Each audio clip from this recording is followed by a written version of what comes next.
Morning and what's up, you guys? Welcome back to my channel. Today is Tuesday, so it's True Crime and Beauty on Tuesday. If you're new here, my name is Leah, and on Tuesdays I kind of grab a case that I had been thinking about and had either come up in my feed or I had seen something about it on television and I decided to cover it. I also have a long list of ones that I'm going to end up covering throughout the entire true crime series. And if this is something that interests you, go ahead and sit down, grab a snack. Today we're going to be covering one that's going to be a little long. I feel like it might be a little long. I might be able to edit it down to a little less. But yeah, so last week was spring break for the kiddos, and I got like a double sunburn. And I never try to get sunburned because I really hate it. But that's why I actually have color to my face. It's because, and not a bronzer or anything like that. But yeah, my nose is super red, so we're just gonna try to cover up Rudolph today and jump into another serial killer. This one's a doozy. Definitely one you guys have probably heard of, and if you haven't, I'm pretty surprised. It was a very public case. Now, it was a while ago, and yeah, going on the arrest, it was like 18 years ago now. But yeah, so I've been busy. I'm gonna go ahead and put this stuff in my hair while we're talking and just catching up. You know, did you guys have a good spring break? Did you guys have your kids out, or maybe have were off college or school or anything like that? So you guys had a good time. That's good. That's good. I'm glad to hear that. So I started trying this new stuff. Have you guys ever used coconut oil? If you have, leave me a message below or leave me a message in my DMs on Instagram. I try to answer all of those. But yeah, I started using it. I actually started using it because I heard it was good for my dog, like her fur and her paws and her nose. It's very moisturizing, especially for dogs who have like skin conditions. And I don't know if I bought the right one. I kept Googling it, and I seem to have bought the right one. But I can use it on myself too. So I've been trying it on my sunburn, which it makes my skin really soft. But I turn up smelling like a cake, and so does my dog. So it's just regular coconut oil, you know, the unrefined, like in a little bottle. It's over by my bed, so I can't just like get up and grab it right now. But yeah, so that's what I've been putting on her and me, and we just end up smelling like cakes. So is there an unscented one I can get, or what? Because this is 100% pure. So yeah, just let me know on that. And yeah, let's get started. This one might take a little minute, so grab a snack, sit down, relax, and let's get started. I have to put a warning in. This is going to be one of those cases, per usual, it's a true crime case, so it involves things like murder, strangulation, some animal abuse, but I'll try to go over that really quick, bondage type interests and sexual gratification. So yeah, it's just an overall dark theme, and if that's not something that's good for you or it'll trigger something in you, please go ahead and skip to another video.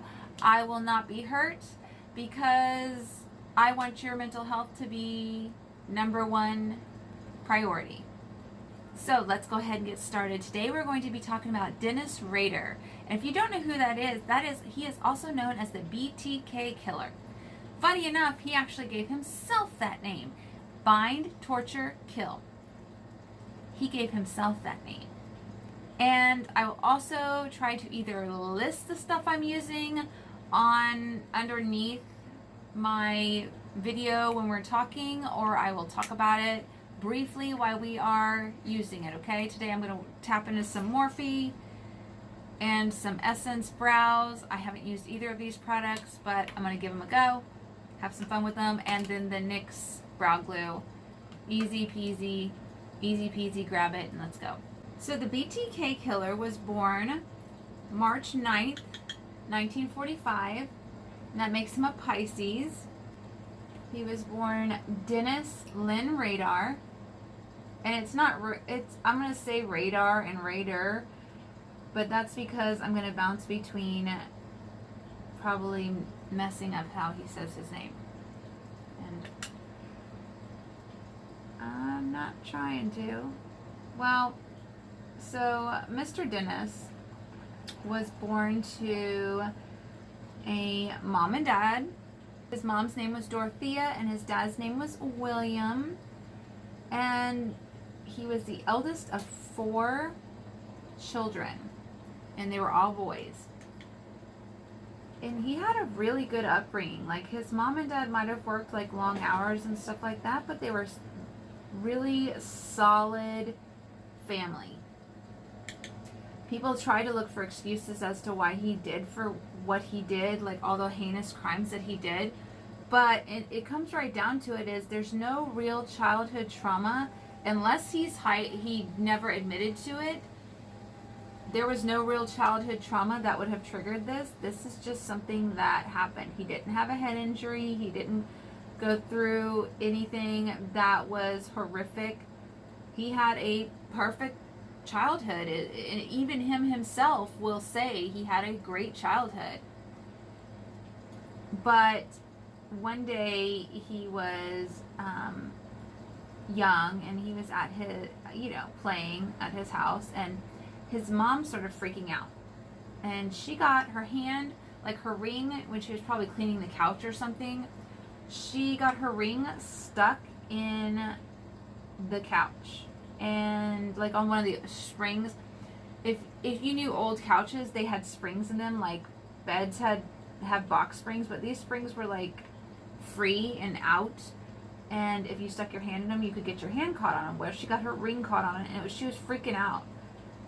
And for a few minutes, Dennis just like, maybe not a few minutes, but enough time to where his mom was probably like, what is wrong with you? Stop it. Go get me help. She got stuck, and she was getting more and more frantic, and she was like, get help, get help. Well, he said that was like the first time that he had felt any type of arousal, and it was because she was restrained. Like, she was visibly restrained and in terror of being stuck. And so, I mean, right off the bat, that sounds like a really healthy relationship that he has there. Really just excited that his mom was stuck and getting hurt. That's sarcasm if you don't know that. If you're new to my channel, I'm very sarcastic. But yeah, he was really excited. He also said that he would get excited when he would get spanked. So there was probably no real way to discipline him unless you were taking toys away. Because back then, it's not like he had Xboxes that he would just go play in his room and hide away. No. It was, you're grounded from the outside for a month kind of thing. Or a spanking.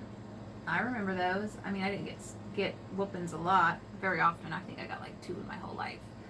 But yeah, he would get actually aroused. Now, I don't know if he told his parents that, but he would get aroused when he got a little spanky to the tush. And that started his, all these things started his interest in, this sexual gratification, like kind of, it was a demented sexual gratification. It wasn't like how people in the regular BDSM community have a healthy, consensual relationship with their partner, whether they're the top or the bottom. But no, he definitely, this was not healthy. Okay, he actually started going into started torturing animals, mostly cats. So he started his torturistic things on animals. And he would do things like hang the cats from wherever until they would lose their life. He actually sexually enjoyed watching them struggle for life. I can't physically imagine hurting anyone or any animal. So he lived, being born in Pittsburgh, they actually moved to Wichita, Kansas. And, you know, Wichita was like, during that time, was heavenly suburbia, I guess you could say. Like, people just, it was almost like TV-esque, perfect place to raise your family. Nobody would ever think like, oh, there's going to be a serial killer or any type of thing like that.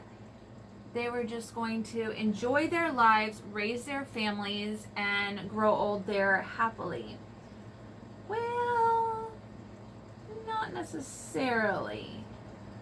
Because as he got older, you know, I'm going to try to post a few pictures. You know, he wasn't an ugly guy at all. You know, he was a cute little kid, handsome young man. As he continued to grow into his adolescence and teen years, he would start taking out the, what's called the slick ads. So they were like the magazine parts that would be kind of slippery. I don't even know if we still have those. I think we still have those in papers. But, and he would cut out women. And on these women, he would draw nooses and gags.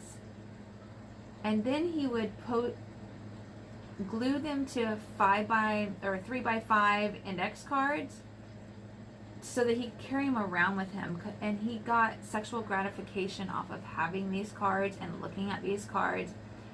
He even had borrowed a book or taken a book from his dad called The Lonely Hearts Killer, and he would masturbate to it because he found it so intriguing, the murders of this situation, you know, these people. So today for our eyes, we're going to use some Shadow Insurance by Too Faced, and I already placed it on my eyes. I'm just getting it rubbed in. Well, for a little bit of time, Dennis went into the military, and after that he came out and ended up getting married to a woman named Paula. His life was really kind of like his childhood. It was perfect. They moved into a very nice 3-bedroom, 2-bath house. Nice, beautiful backyard. He built his kids' tree house in the backyard. Very loving, attentive father. He was exactly the opposite of what he was to these people that he ended up murdering.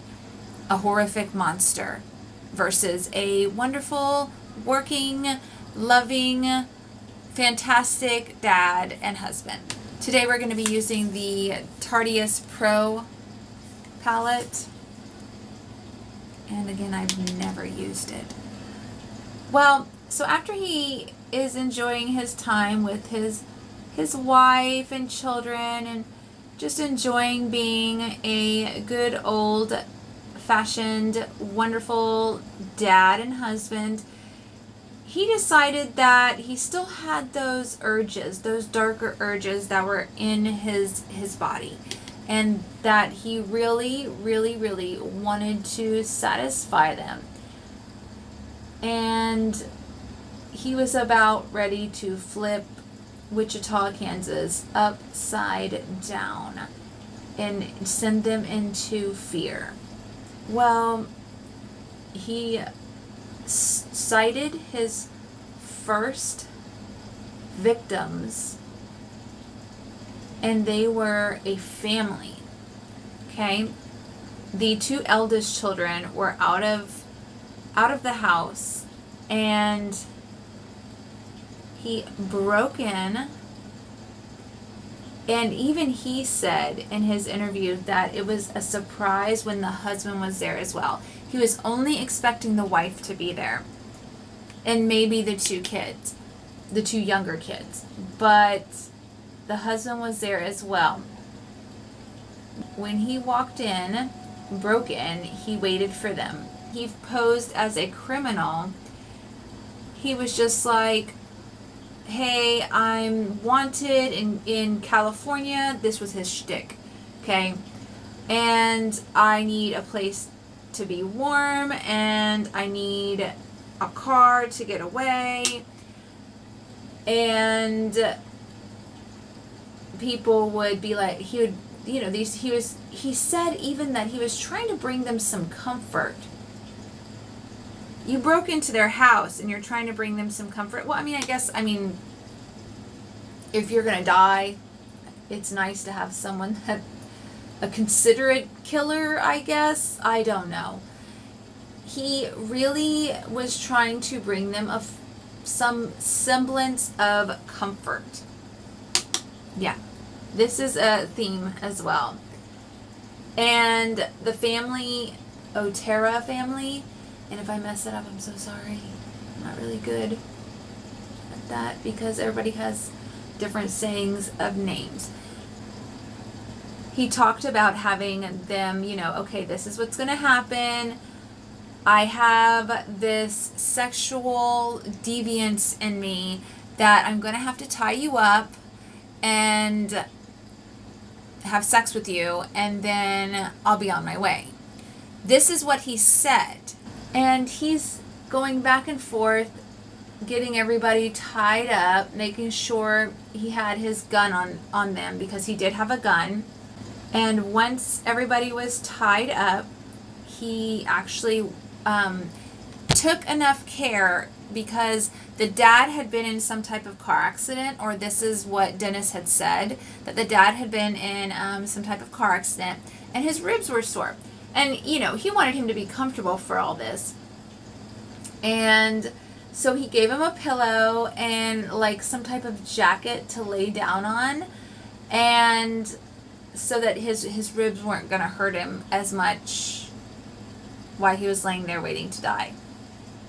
I mean, like I said, he was some type of considerate killer.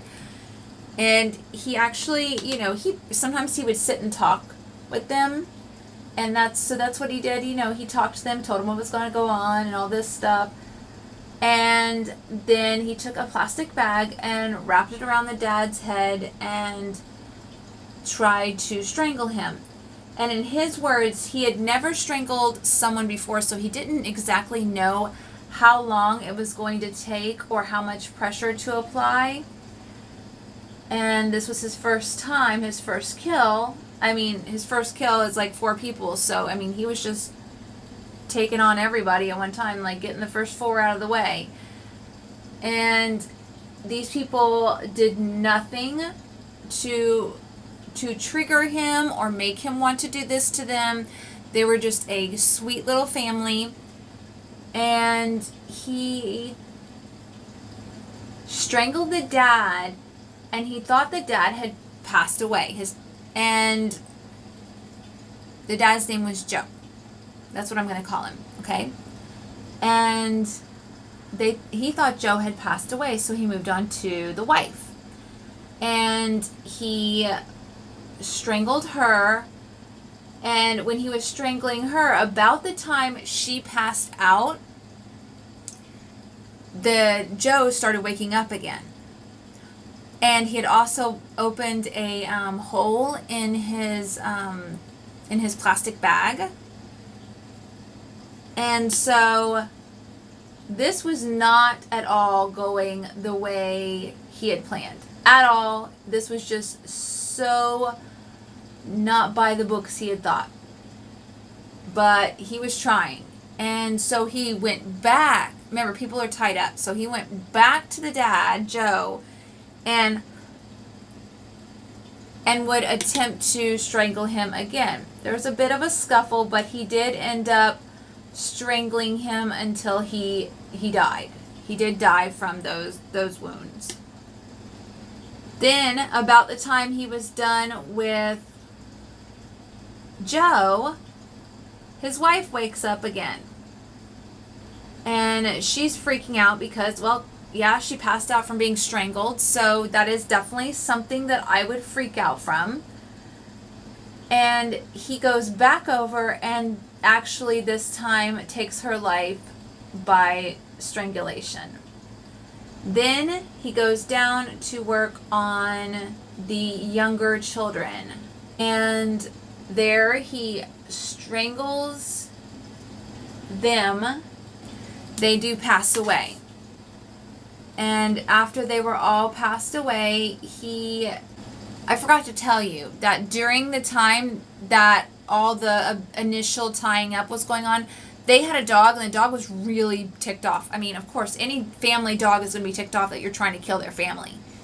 So he actually had them let the dog out, so the dog would be out and free. So after he ended up doing this, he did leave his DNA at the crime scene. I will tell you that Dennis was a very cocky killer. But then again, most of them are pretty cocky when it comes to murder, because they get to the point where they're like, hey, nobody's catching me. And I've been doing this for a long time. All this stuff, right? Okay. Well, the two eldest children did come home and find their parents. The mom was laying on the bed and the dad was laying on the floor. And then the two other children were elsewhere in the house in which they did find. Now, that is just heart-wrenching in itself, coming home to find your entire family slaughtered. I can't even think about how I would feel about this. And in case I didn't tell you before, I can't remember, it was in January of 1974 that he did this to the Otero family. And we're going to go ahead and dip into this e.l.f. Liquid eyeshadow. It's blue. So that was in January. So now we're pushing into April.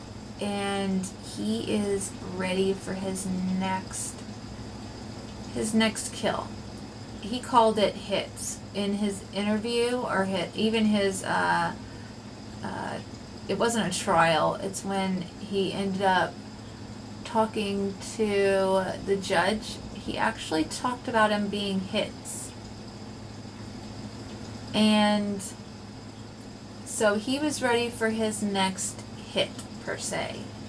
And unfortunately, he would stalk his victims, which means he would kind of get the feel of like what they were doing on a daily basis, so that he could figure out the best time to complete his murder.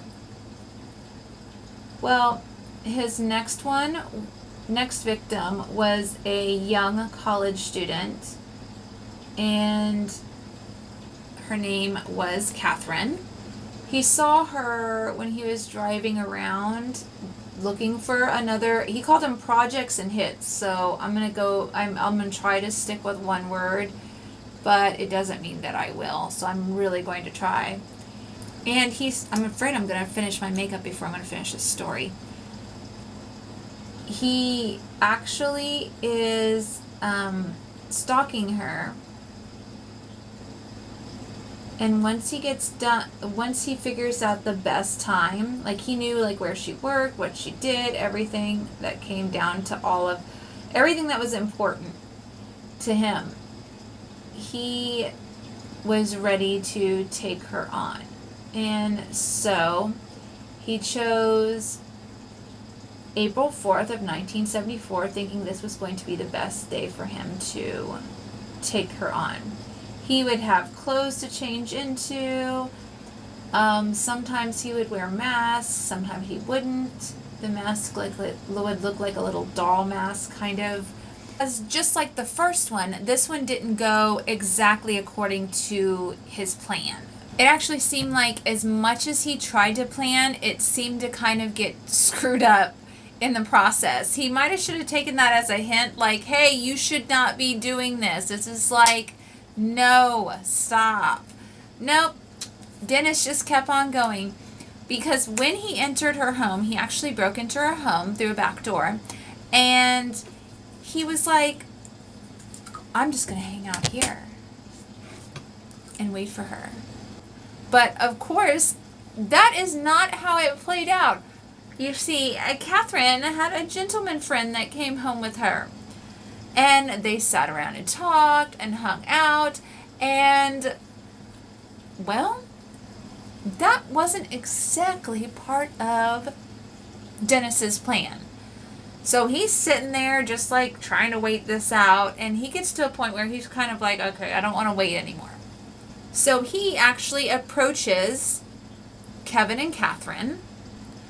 And he didn't know at the time, but they were actually, he was not a gentleman caller. He was like a relative, but, which kind of makes sense because Kevin and Catherine, they kind of, K, you know.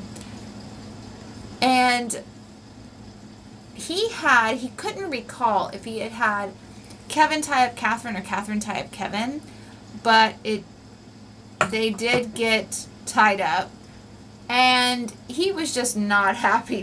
This was just not his game plan for this whole situation.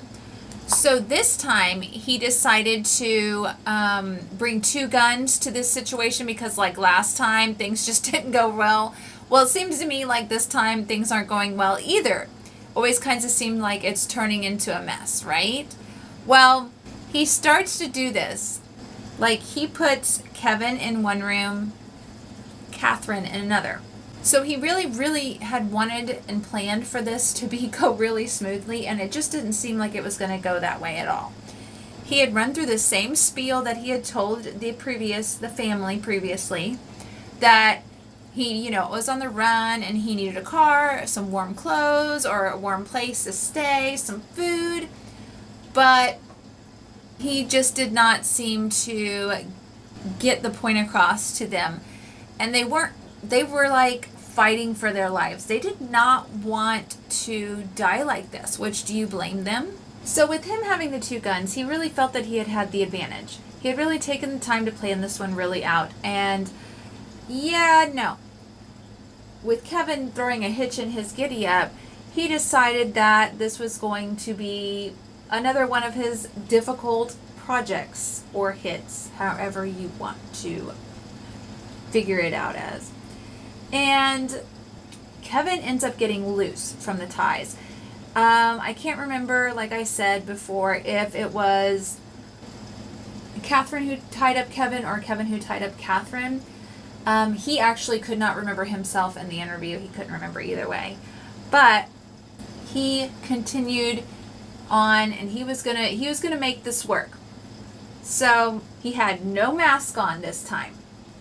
And he was in for the fight of his life there. Because Kevin gets loose, okay? Kevin was like, I'm going to get loose and I am getting away from this situation. I'm going to go get help, right? Okay, like any normal person, I'm going to go get help. If I get free, I'm going to go get help. Well, Dennis starts to hear Kevin getting free, and he runs in there and they scuffle around a little bit, right? Well, during the scuffle, Dennis shoots Kevin. Like, straight up just shoots him. He thought Kevin was dead. Like, he was like, okay, I'm clear. I can do what I want to do. So he goes back to Catherine, who was stressed and upset. And of course, she had probably heard the gunshot. So she's thinking, oh my goodness, Kevin is dead. Well, Kevin is just not giving up without a fight. He is just like, I'm not doing it. I'm not going to die like this.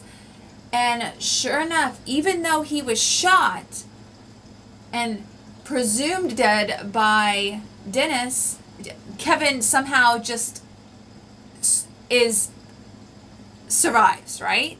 So Kevin goes back to doing what he thought he was going to do, like, kill Catherine. Well, he gets in there and starts to try to do what he's going to do. This is the Milani color corrector in rose. Well, it wasn't just going to be like that. He actually starts to hear more noise in the other room where Kevin is, presumed dead, right? And he goes back in there to see Kevin up and going, and he's starting to run for the door. And Dennis is flipping out. He's like, no, this is going to be terrible, right? If this guy gets away. So he actually goes to fight with Kevin again and ends up shooting Kevin again. And I believe he shot him in the head. And so any person would think that that person was dead. He was down for the count. He was done so, right? Wrong. He goes in and he actually is so flustered that he doesn't get to do everything that he wants to do, but he ends up strangling Catherine. Well, Catherine wasn't going down without a fight either. This was a feisty family, right? And she is continuing to fight him. And he is just like, this is just not my day. He's super upset. Like, he's like, look at these people. They're just taking me on, and look, I'm supposed to have the upper hand here. This is not right. This is not the way it's supposed to go. Never underestimate your opponent, even if you're a serial killer. And he goes in and he ends up trying to strangle her, not able to strangle her, and he ends up stabbing her. Now, the way he explained it is that he stabbed her in the back, up under the rib cage, and he believes it was like 2 or 3 times. By now, after he had failed to strangle and murder Catherine and had to resort to a knife, he ended up going back out and realized that Kevin had gotten away. Kevin was like gone. And he was like, uh-oh, the police are going to come and I'm going to be caught. I need to get out of here as quick as possible. So he actually runs to his car, which he had left on campus, which was about a block away. So it's not like he had like miles to run, but he did have to run to his car and he had to get away. He messed up. Because now there was a survivor out there. And he was like, this is just awful. So being that he almost got caught this last time, and I do mean almost because nobody had seemed to be looking for him at this point in time. Even though Kevin, he probably had some serious injuries and, had to go to the hospital and all of this. They didn't identify him. And so he laid low for like a couple of years, right? Essence Concealer, Keep Me Covered. IRL, Filter Finish. Makeup Revolution. He laid low. He decided it was in his best interest to lay low for a couple of years. Which, I mean, I would definitely say if you're trying to get away with something and you screw up that bad, yeah, it's probably time to lay low for a few years and or maybe just not do it anymore. No. He was definitely not into the not doing it anymore, but he definitely did lay low for a couple of years. Now, his next kill did not happen till March 17th of 1977. In this case, it was an actual random kill because he had another project or hit in mind, but it was not going to be Shirley. He just happened to see her son go into her house, and he wasn't really prepared he hadn't stalked her and done all the things that, as he puts it, serial killers have a pattern, have a thing that they do. And he hadn't done any of that with Shirley. She was completely, utterly random. He just happened to see her son go into her house, like I had said, and he was out looking for the other person, and it just was not going to be a good time for that person. So he figured, okay, I'll just grab her. He really had that nagging feeling that he needed to get someone. And so poor Shirley was not feeling well, and she was at home. And Shirley was in the back of her house in her bedroom when he knocked on the door, and her son answered. He said that he was a private detective and asked if he could come in. He also had like a little picture that he could use, like saying like, have you seen this person? I'm looking for this person. I'm a private detective. You know, he had a gun and all of this. You know, he very looked the part. He had different outfits. He spoke of having different outfits for this. And this is the Essence Brighten Up powder. For the rest of my face, I'm going to go ahead and use the Too Faced Ethereal Setting Powder. And like I had said before, he was such a considerate serial killer that when he came inside with his .357 Magnum and the children were getting scared, he decided to have them locked in the bathroom so they didn't have to see what was going to happen. He had already told her that, look, I have a sexual depraved fantasy and I'm going to have to tie you up and have sex with you. He sat there and he talked with her for a little bit, and then, like I said, he locked the children up. She actually helped him lock them into the bathroom, and I guess it had 2 doors because he spoke about how they put a bed against one door and tied the other door so it could not open. And they put toys and blankets in there for the kids to feel comfortable so they weren't overly stressed out or anything like that. There is a strange man in their house who their mom and kids can tell when their parents are stressed out. And he's like, oh, we're just going to make them comfortable. And they're going to, I mean, I can appreciate the fact that he was going to make them comfortable and put them into there. They must have been littles, you know, and put the toys in there. But they were still banging on the door, creating a ruckus. Of course, during the time that he was trying to get her situated into the arena of what he was wanting to do, he actually, had convinced her that this is all that was going to happen, and that she just needed to kind of go along with it and cooperate. And she was doing the best that she could, but she was ill, and she actually did end up getting sick and vomit. And he actually like cleaned her up a little bit and gave her some water and was like, okay, let's get on with this. He ended up doing his very typical thing. He tied her up, he put a plastic bag over her head, and he strangled her.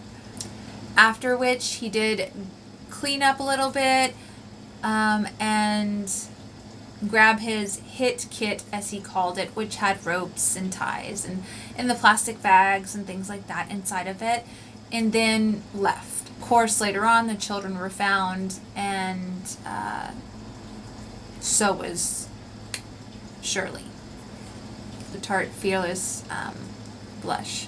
A little bit later in that year, he decided that he wanted to kill again. Now, during these years, he did have current projects that he was stalking and checking out and kind of doing recon on who would be exactly the best victim for him. Well, while he was doing that, he came across Miss Nancy Fox. And on December 8th, 1977, he decided that it was time for her time, right? As if he was God in deciding whose time it was to die. And I forgot how pigmented these blushes are. I'm gonna have to tone that down. That's okay though. So he stalked her for a little while and ended up parking a little ways down away from her house and walked up to her house. He broke in and he ended up waiting in her kitchen for her. I'm like, by now you'd think this guy would think, oh wow, my plans haven't gone the right way, so maybe I should stop doing this. He was not detoured. Once she came home, she was naturally startled to see someone in her home, and he explained to her that he had a sexual problem, that he needed to tie her up and have sex with her. Well, per usual, he ended up talking to her for a little while, getting to know her a little bit more, you know, that kind of thing. He even lets her smoke a cigarette and go to the bathroom. How considerate of him. After she got out of the bathroom, it was kind of like, take off your clothing, and he was sort of undressed. He explained he was semi-undressed to give the illusion, and she was undressed and kind of like, let's get this over with, because if that's all he wanted, she was ready for him to just get it and go. What he did was he tied her with he didn't actually tie her, he had handcuffs this time. So he's like spicing it up a little bit. He had some extra handcuffs, and he handcuffed her, tied her feet. Instead of holding up his killer contract of, you know, having sexual relations with her and then being on his way, no, he actually strangled her to death. And then after he strangled her, again, you know, he hadn't exactly had the best of luck with the exact amount of pressure to strangle people. So he was trying to be extra cautious with this one. And he took pantyhose. He didn't remember what color they were, but he did get some pantyhose.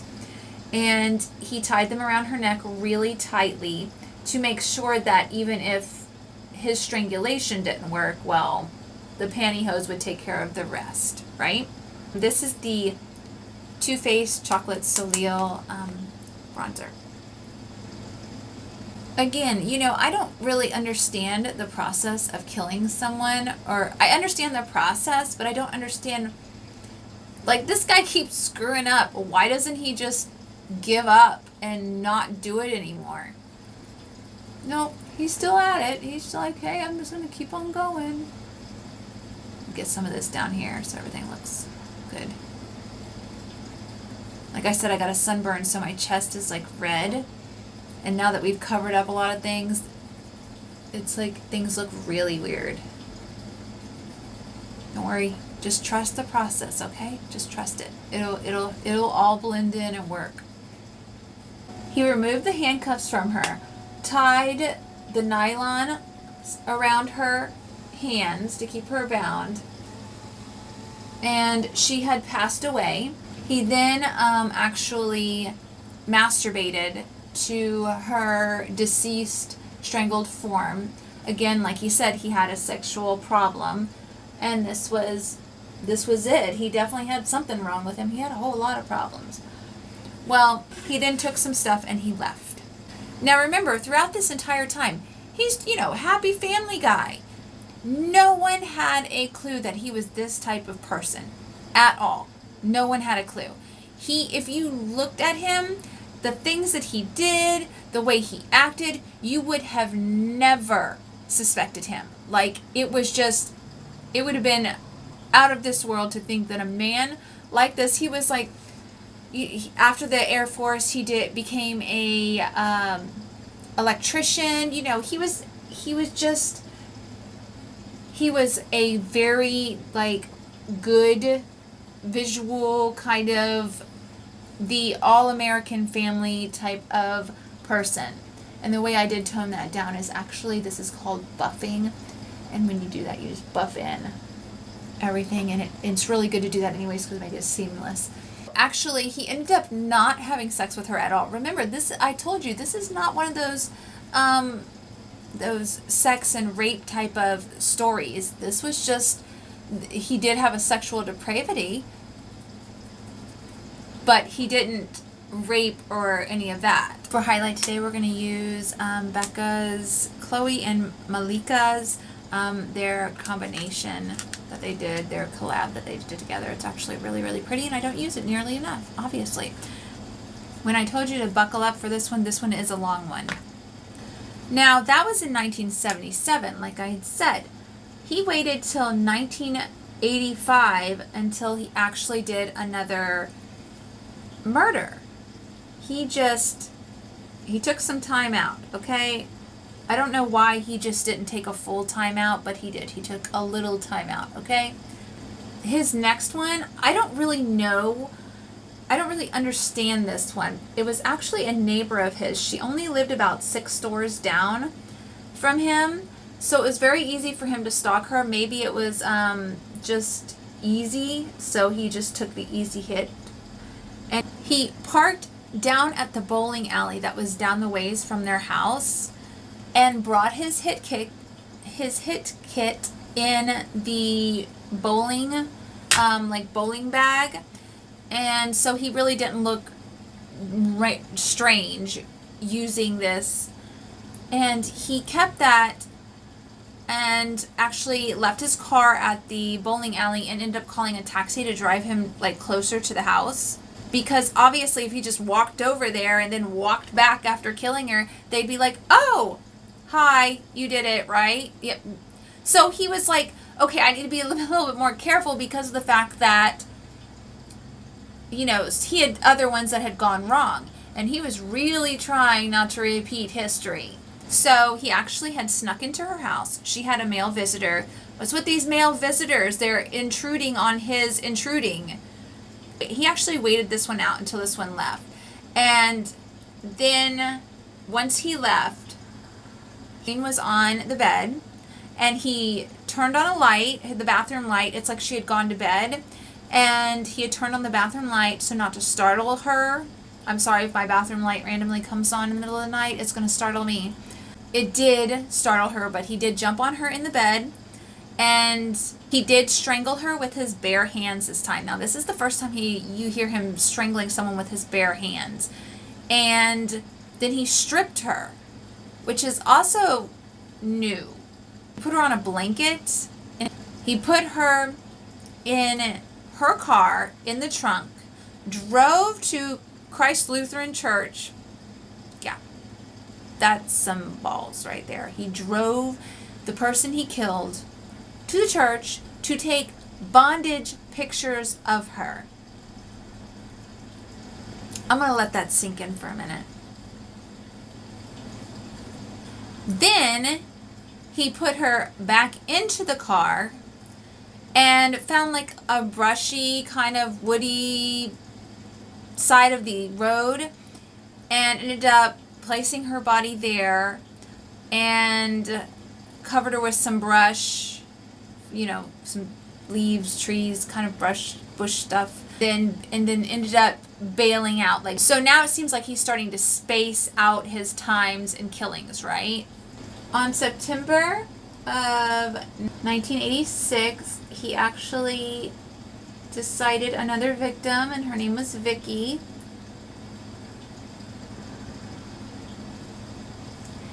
And this is the Dojo Cat Goddess liner, one of my favorites.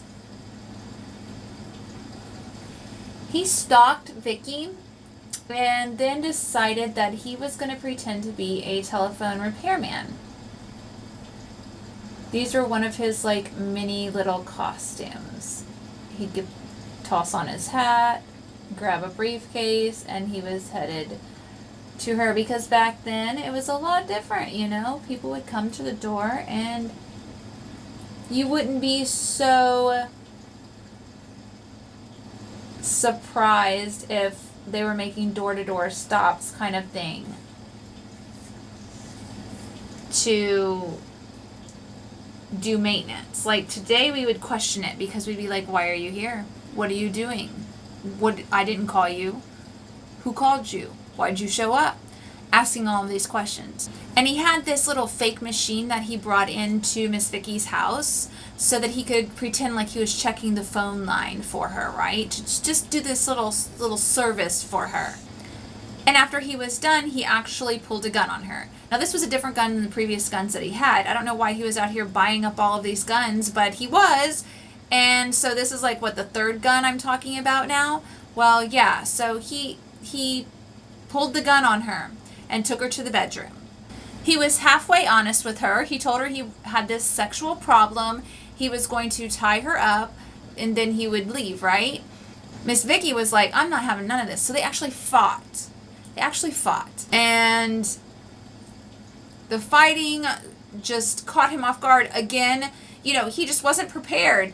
And I get a little chuckle out of this. I'm sorry, because I keep thinking like, dude, you kept screwing up so bad. Why did you, like, I mean, I know he hasn't been caught in all of these years, but wouldn't you think that something would be telling you not to do this? If all of this other stuff keeps going wrong, your plans keep getting screwed up, like, you know, maybe you should go a different direction. I don't know what he was thinking, other than he just kept wanting to kill. So he ended up strangling her after they fought. She did lose. He strangled her. He ended up using another type of sock, nylon sock. He took pictures of her. Now, I mean, he's into pictures. He did take different items from the other people. Not everybody, but most of his victims he did take items from. Like the Otera house, he took like a watch and a radio. He took car keys, things like just it was never like the same thing that he would take from everybody. It was just whatever he felt like taking at the time, I guess. But now he's taking pictures. So he did take pictures of her, but her little doggos, they were barking. They were ticked off. And so he was getting really nervous. So he grabbed her keys and actually used her car as the getaway car because he needed to get on up out of there. And this is when EMS was called because the dogs were barking. And sadly, she still did pass away from her injuries from Dennis. And of course, I curled my lashes, and this is the Lash Princess Curl in Volume 1. I literally have all of these except for the waterproof one. So he got out of there. The next time, he waited 5 years to do this again. You know, he was busy being a family man. He had things to do. He had life. I wish he had just stuck to his regular life and quit killing people. Get your act together, Dennis. Stop messing around, Dennis. It's impolite, Dennis, to kill people. I'm going to use 2 soft matte NYX lippies. Use a darker one and then a lighter one. Have a little fun.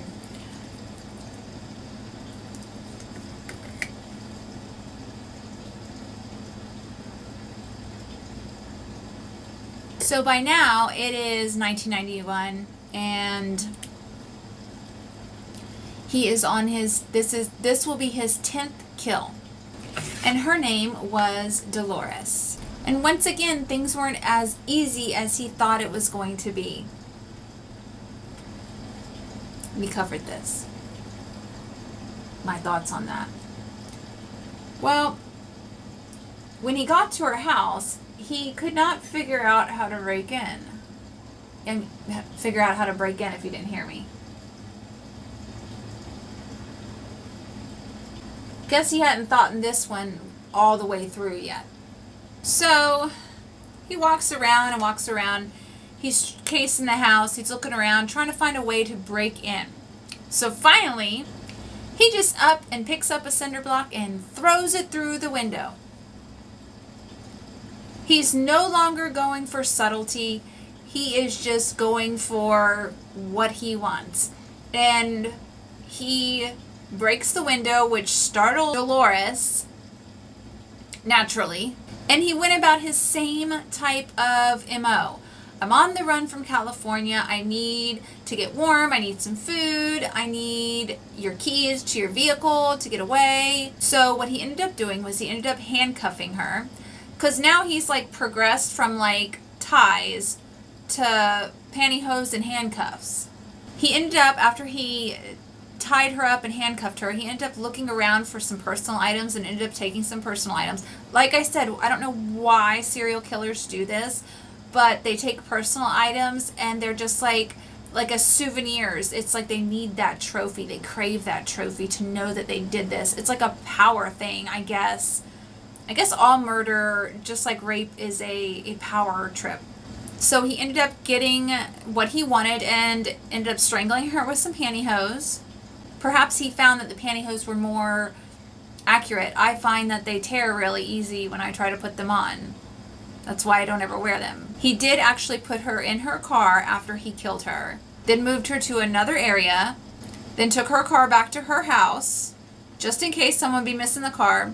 And he also had to look for the gun because he had a gun on him when he broke into the house and broke the cinder block, but he was in such a hurry that he ended up dropping his gun. Yeah, I can't refer back to my previous statement about he should have just stopped.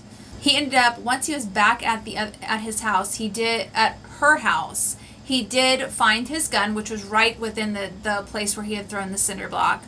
And so he grabbed his gun, got her into his car, and then placed her body under a bridge. Seems like each of them take more work because he's just, like, I just don't understand this mentality of how he just kept going with this whole situation.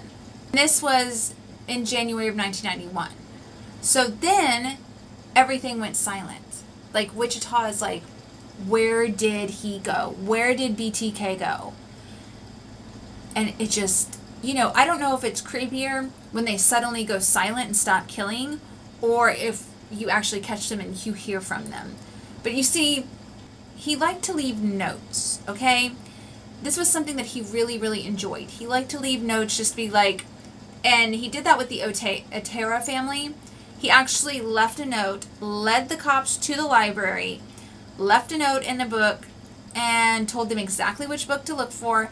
They ended up looking in the book and found graphic details of what he did to the Otero family.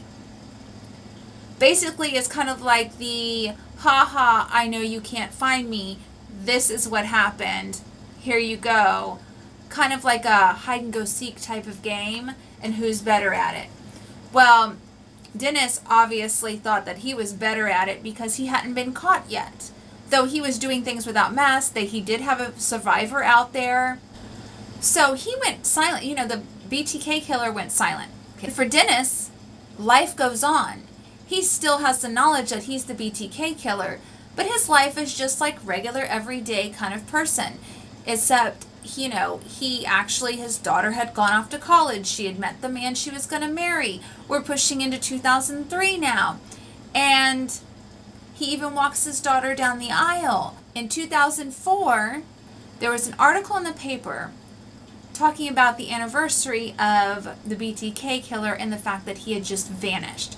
Well, being Dennis and the narcissist that he was not happy that people possibly were forgetting about him and all his criminal activity.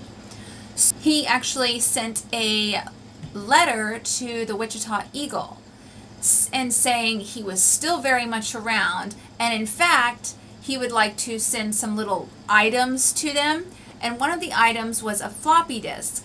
When the floppy disk was, when you kind of research onto it, it had some evidence on it, and he had screwed up then because it said, when they did a little bit more background research, because technology and all of that stuff has encrypting and all of that, it was registered to a church to the name Dennis. Having that, it was like, boom, gotcha. On February 25th of 2005, they found him. They pulled him over, like a bunch of them pulled him over at one time. He didn't even make it to his house. They pinned him to the ground, and all he said was, "Can you tell my wife that I'm not going to be home for lunch? I assume you know where I live." It's like he wanted to get caught because he was tired of all these other people. Like, there had been at one point in time like 3 people arrested for this, thinking that maybe that they were the part of the actual situation. No, he was tired of people getting credit, I'm guessing. Because when you know, because he just said that. It wasn't like he even struggled, like, why are you arresting me? What's going on? No, he didn't even care. So he ended up showing up they did knock on the door. By then his daughter is an adult. She answers the door. They tell him that they're the FBI and they just arrested her father as the B.T.K. killer. And I don't know about you, but there is no way I would have believed that if, you know, he had like the picture perfect life. I can't stress that enough. He was literally hiding in plain sight. They talk about killers hiding in plain sight. He was hiding in plain sight. And I can't believe how crushing that was. Now, his wife did file for an emergency divorce, and it was granted. And she did get that, thankfully. He waived his right to a trial. He was like, nope. And he literally did a full confession, not just to the officers, but to the judge. He asked him about each crime, each murder, and he just admitted to every single one. And he told details of what happened. He could even remember addresses to probably most of them. And he was just showed no remorse at all. I watched this and I was like, he literally is just factually going through it like, this is what happened, this is what happened. He was very polite to the judge. He didn't even stop to think about, he didn't even stop to just be like, hey, yeah, I'm sorry for what I did. He wasn't sorry. The only thing he was sorry about is that there wasn't more victims, more people that he murdered, more people that he hurt. And I was just shocked listening to him and watching him. He ended up, because they didn't have at the time the death penalty in Kansas, they sentenced him for 10 consecutive life terms with having to serve a minimum of 175 years before a chance of parole. So needless to say, no parole for him. I would think that if they had had the death penalty implemented, that they would have given him the death penalty, but I don't know if that's the case or not, because they didn't. He was moved to a place called El Dorado Correctional Facility. He said during the 40-minute ride from where he was at to that correctional facility that he talked about the weather and other things until the actual interviews with the families of the victims, and that's when he actually cried listening to them. That's the only type of emotion that he has showed as remorseful type of emotions towards what he did. As of right now, he is 78 years old and still residing in that same correctional facility. There is no chance of parole until 175 years from the date he was actually convicted. I told you guys this was going to be a long one. There was a lot of information and there was a lot more that I could have tossed in here. As always, I would definitely leave the victims' family, the survivors of the victims, I would leave them alone. I wouldn't reach out to them, or the family of Dennis Rader himself. Though he was the B.T.K. killer, he did have family of his own and children and probably grandchildren now, and they don't deserve to be dragged back into this. Just show them respect along with the survivors of the victims of this. Just try to show them respect. And as always, thank you so much for watching this. Don't forget to hit the subscribe button and also hit the like button if you enjoyed listening to me talk about today's case, which was the B.T.K. killer, also known as Dennis Rader. And or if you just like watching me put on makeup while I told you a story. As always, stay kind to each other, take care of each other, take care of yourself, and I will see you next time.